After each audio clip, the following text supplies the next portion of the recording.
Assalamualaikum warahmatullahi wabarakatuh. Saya Faisal Abialwan Arifullah dengan NIM 21104111161 dari kelas D Manajemen.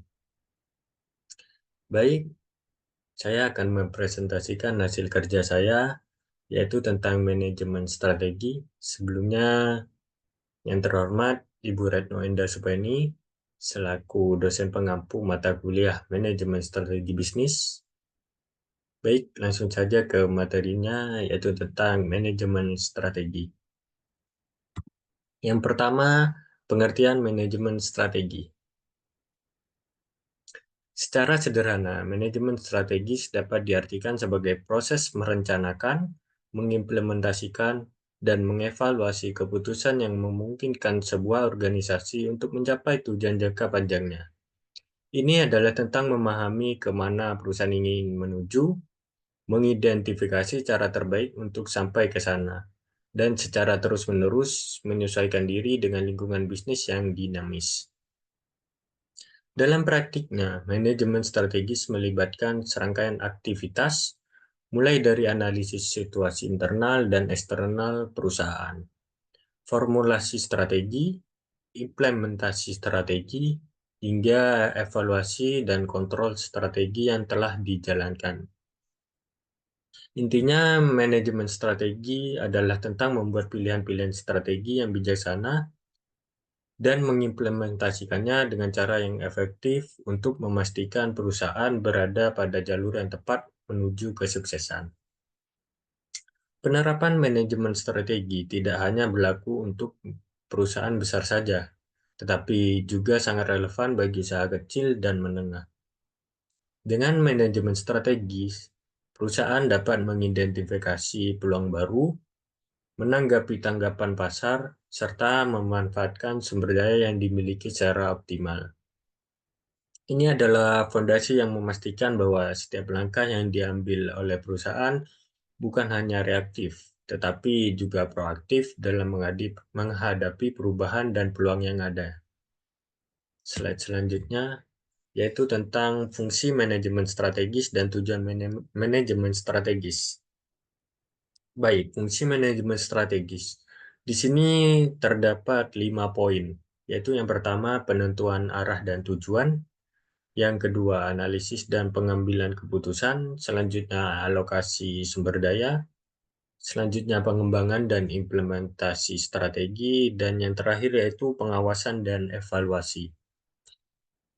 Selanjutnya yaitu tujuan manajemen strategis. Di sini terdapat 4 poin. Yang pertama, memberikan arah dalam mencapai tujuan. Selanjutnya, menjaga kepentingan berbagai pihak. Dan selanjutnya, mengantisipasi perubahan. Selanjutnya, efektivitas dan efisiensi. Slide selanjutnya, yaitu yang kedua, proses manajemen strategis dalam sebuah organisasi. Dalam perjalanan menuju keberhasilan, sebuah organisasi harus melalui serangkaian langkah terstruktur yang disebut sebagai proses manajemen strategis. Proses ini bukan hanya sekedar penentuan arah, tetapi juga merupakan peta jalan yang tentang bagaimana tujuan tersebut dapat dicapai. Proses manajemen strategis dibagi menjadi berbagai tahap krusial, masing-masing dengan perannya yang unik dan penting. Yang pertama, di sini bisa kita lihat yaitu tentang formulasi strategi.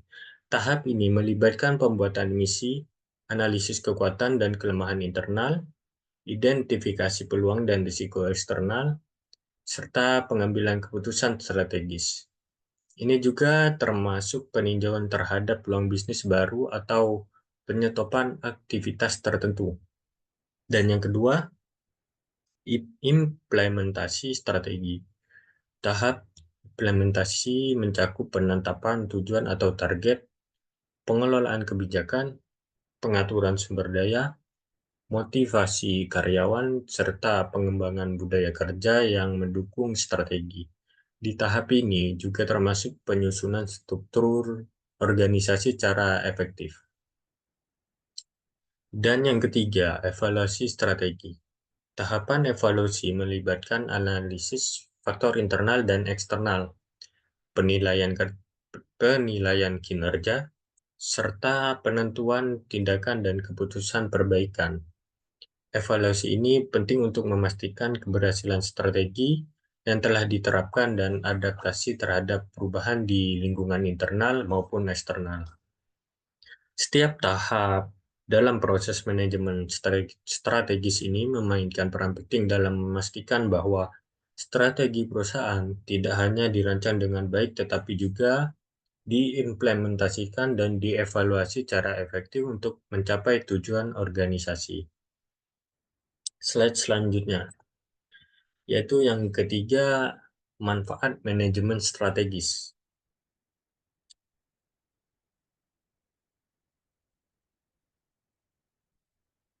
Manfaat yang diberikan oleh manajemen strategis sangatlah luas dan mendalam, mempengaruhi berbagai aspek operasional hingga strategi perusahaan.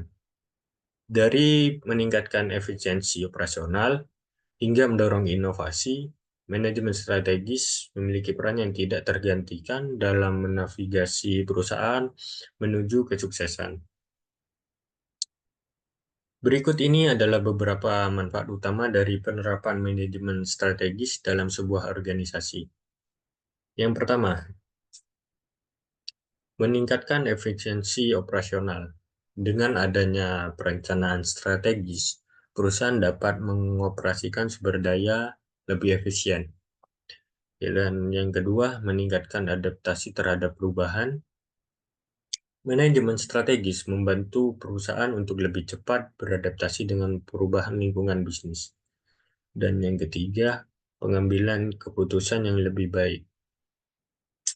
Proses analitis dalam manajemen strategis mendukung pengambilan keputusan yang lebih tepat dan terinformasi.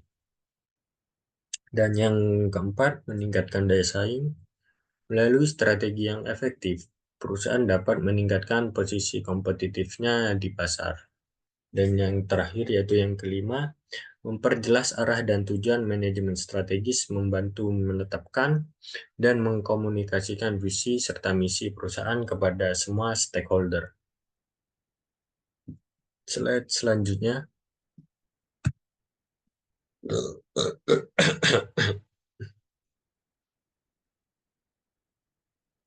Yang keempat, cara membuat manajemen strategi yang baik.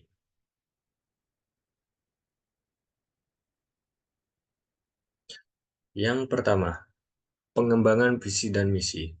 Langkah awal adalah menetapkan visi dan misi yang jelas dan inspiratif yang menjadi acuan bagi arah strategi organisasi. Dan yang kedua, analisis situasi. Melakukan analisis SWOT, yaitu Strength, Weakness, Opportunities, Threat, untuk memahami kekuatan, kelemahan, peluang, dan ancaman yang dihadapi organisasi. Yang ketiga, penetapan tujuan strategis. Berdasarkan hasil analisis, tentukan tujuan strategis yang sesuai dan realistis, baik jangka pendek maupun jangka panjang. Yang keempat, formulasi strategi. Kembangkan strategi yang sesuai untuk mencapai tujuan tersebut. Ini bisa mencakup strategi pertumbuhan, strategi pengurangan biaya, diversifikasi, dan lain-lainnya. Yang kelima yaitu implementasi strategi. Terapkan strategi dengan komunikasi yang efektif dan koordinasi tim. Pastikan semua elemen organisasi terlibat dan paham dengan strategi yang akan dilaksanakan. Dan yang terakhir yaitu yang keenam, evaluasi dan pengendalian secara berkala. Evaluasi efektivitas strategi yang telah diimplementasikan. Lakukan penyesuaian jika diperlukan untuk memastikan strategi tetap relevan dan efektif. Sekian presentasi dari saya, kurang lebihnya mohon maaf. Wassalamualaikum warahmatullahi wabarakatuh.